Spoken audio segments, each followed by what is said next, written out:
Hello there and welcome. My name is David, and if you found this video, that means you must be interested in studying for the IELTS exam.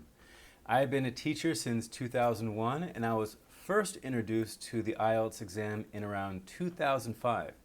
And it's my observation that not a lot has changed since then with the IELTS exam. And I feel it's important to make a video, hopefully for my students that I teach and for the wider audience, because I know the IELTS is a, dare I say, popular exam. Popular is not exactly the right word, but I think you understand what I mean. And I'm here to inform you that, in my opinion, the IELTS is not difficult. A lot of students make it out to be difficult. They believe it's difficult. And honestly, I think they make it more difficult for themselves than they need to. So I'm here to make this video and the following videos to show you my perspective, and hopefully that's going to be helpful. Now always remember, do your own research and you decide what information you'd like to follow and use to help you. And if you have any comments that you'd like to make or any things that you think I'm not exactly right about, please feel free to let me know in the comments below. But now let's get started. One of the big misconceptions about the IELTS test really stems from their English classes. You see, your English classes and your IELTS preparation classes should be very different. For example, in your English classes, you're trying to show that you have mastered the vocabulary and grammar and reading and writing that your teacher has given you. While in IELTS, we're seeing your ability to communicate, your ability to follow instructions, your ability to share opinions, your ability to comprehend some reading sections. In order for you to communicate in a natural, native-speaking environment, this is a quite different goal than what you have in your English classes.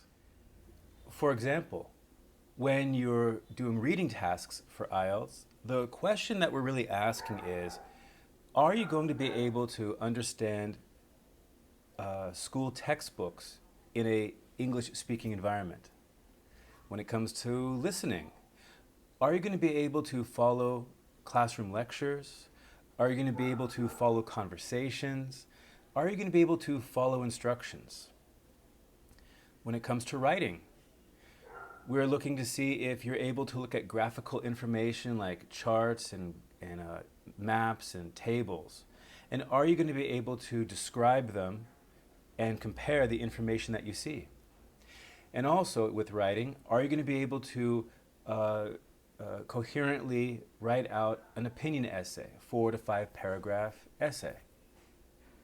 When it comes to speaking, we want to see that if you can talk about yourself.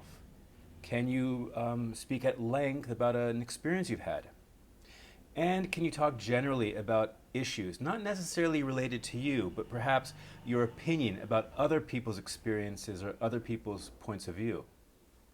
And through all of this, and this really comes back to the reason why I feel compelled to make videos like this, nowhere does it say on the public descriptor, and the public descriptor is the rubric that the examiner will use to examine your English, that you need to show a mastery of advanced or academic English. It's enough that you can communicate your ideas, and that's the crux of it. Are you able to express ideas?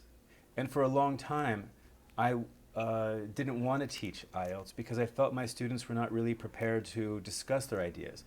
I can't give them the ideas to express. So that's what we need, in my opinion, that's what we need to focus on, is having ideas to express and then express them.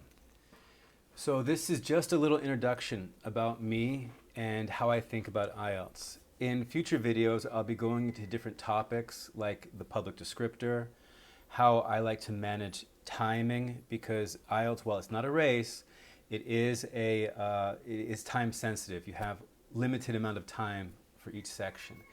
And students should prepare to be aware of that. And I know vocabulary is a favorite topic of everyone, and the IELTS public descriptor does mention about vocabulary for sure. And we want to focus on vocabulary. But I would challenge anyone to look at that and find for me where it says advanced or academic vocabulary.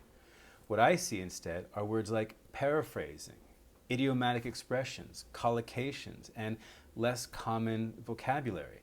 And while academic and advanced vocabulary can fit in those categories, it doesn't necessarily need to. And that is because people every day in English express their ideas and opinions without using advanced vocabulary, and so should you. All right, that's it. And thank you very much. And congratulations for making it to the end of the video. I have a question for you. Earlier in the video, I was describing IELTS as being popular. And I even stopped myself and said, you know, that's not exactly the right word. So as I said that IELTS is popular around the world, do you have a suggestion for me about a better word that I can use instead of popular?